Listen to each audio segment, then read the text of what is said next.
आज समाजवादी पार्टी के मुखिया अखिलेश यादव ने एक रिएक्शन दिया है दो आतंकवादियों की गिरफ्तारी का। दोनों अलकायदा के हैं, मिनहाज अहमद और मसीरुद्दीन। अलकायदा जानते हैं किसका है? ओसामा बिन लादेन का, जिसको अमेरिका ने पाकिस्तान में मार दिया था। अल जवाहिरी का भी पता नहीं है, वो शायद जिंदा है।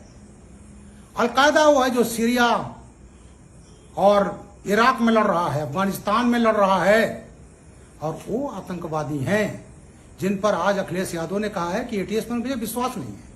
मैं एटीएस को बधाई देता हूं। मैं अखिलेश जी के व्यथा समझ सकता हूं। वोट बैंक की राजनीति की तरह यह पार्टी हमेशा जिहादियों के साथ रही है। उसका प्रमाण है 26 जनवरी 93 में एसएसपी मेरठ था, पीएसी पिकेट पर हमला हुआ था, काल हुआ था। 26 जनवरी मुसलमान ना मनाए, मुसलमानों ने मनाया, मैं भी गया था। जैसे मैं घर आया धमाका हुआ, पीएसी पिकेट पर हमला हुआ। गाजियाबाद 41 बटालियन के हवलदार शर्मा मारे गए, कई लोग घायल हुए। दंगा होते होते बचा। पहली बार प्रदेश में RDX, Chinese grenade, Chinese plastic grenade बरामद हुए। 5-6 आतंकवादियों के खिलाफ चार्जशीट लगी। नेताजी 93 में पावर में आते हैं। 94 में इन्होंने अपनी तुष्टीकरण की निकृष्ट लेवल पर जा करके आतंकवादियों के केस वापस ले लिए थे। फिर अदालत ने वापस नहीं होने दिया, और फिर मैं डीआईजी आगरा था। 95-96 में गवाही देने गया था, सबको आजम कारावास हो गई। अखिलेश जी 23 नवंबर 2007 को यूपी के लखनऊ, फैजाबाद, बनारस की कचहरियों में हमले हुए थे। 15 लोग मारे गए, जिसमें काफी वकील थे। और उस समय ये लश्कर तैयबा का जो संगठन था, उससे संबंधित था हुजी, उसके आतंकवादियों ने किया था। खालिद मुजाहिद जौनपुर मड़ियाहू और डॉक्टर तारिक कासमी आजमगढ़, ये गिरफ्तार हुए थे। आजम खां जैसे समाजवादी पार्टी सरकार आई, खुलेआम अखिलेश यादव और आजम खां देते रहे कि जो जेल में मुसलमान बंद हैं उनको हम वापस निकालेंगे। बात हिंदू मुसलमान की बात नहीं है। जो अपराध करता है वो अपराधी है, चाहे वो हिंदू हो चाहे मुसलमान हो। और उसी तहत इन्होंने आतंकवादियों के केसेस निकालना चाहे। बाराबंकी में जो गिरफ्तारी खालिद मुजाहिद तारिक कासमी की हुई, उसको अखिलेश जी ने वापस ले लिया था। फिर अदालत ने वापस नहीं होने दिया। इसी बीच में खालिद मुजाहिद तारिक कासमी फैजाबाद कोर्ट में गए, लौट रहे थे, रास्ते में लू से खालिद मुजाहिद मर गया।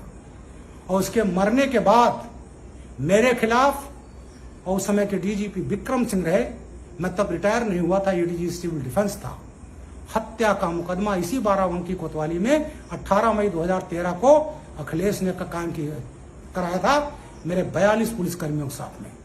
ये मैसेज दिया कि इनकी हिम्मत कैसे हो गई हमारे प्यारे आतंकवादियों को गिरफ्तार करने की। उस केस को भी अदालत ने वापस नहीं होने दिया।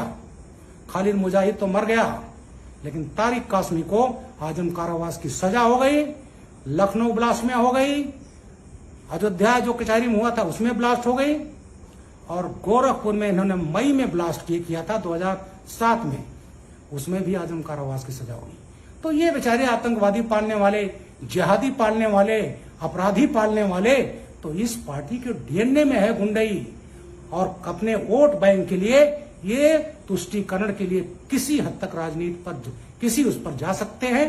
PFI, popular front of India, सभी जानते हैं। लखनऊ में जो सीए पर बवाल हुआ, दिल्ली में हुआ, मेरठ में हुआ, उन सब जगहों पर इन लोगों ने बवाल किए। पीएफआई उसके पीछे थी, उसका पॉलिटिकल संगठन था। वो 2012 में वो भी चुनाव लड़ रहा था, बैंड नहीं है, और अखिलेश जी के फेवर में बैठ गया था। और वही पीएफआई, जितने बड़ी बड़ी घटनाएं हुई, इन सब का संबंध आतंकवादियों से है। और वो सब भी समाजवादी लोगों का पूरा संरक्षण पात्र है। 2012 से 17 अखिलेश सरकार रही उत्तर प्रदेश में, और यहां आतंकवादी दिल्ली स्पेशल पुलिस ले जाती थी, एनआईए ले जाती थी। लेकिन इनके कार्यकाल में कोई भी आतंकवादी, अरे जब डीजी के खिलाफ मुकदमा कायम करोगे, रिटायर्ड डीजी के खिलाफ करोगे, एसपी के खिलाफ करोगे, तो किस इंस्पेक्टर, किस मातहत की हिम्मत है कि वो आतंकवादियों के खिलाफ मुकदमा करे। यही हमारी एटीएस में चीफ रहा हूं 4.5 साल, इसको डिफंक्ट कर दिया अखिलेश यादव ने। और आज जो है जब एक बहुत अच्छा काम हुआ है तो माननीय अखिलेश यादव जी कह रहे हैं अपने वोट बैंक, अपने वोट को तुष्ट करने के लिए हमें विश्वास नहीं है, शर्म आनी चाहिए।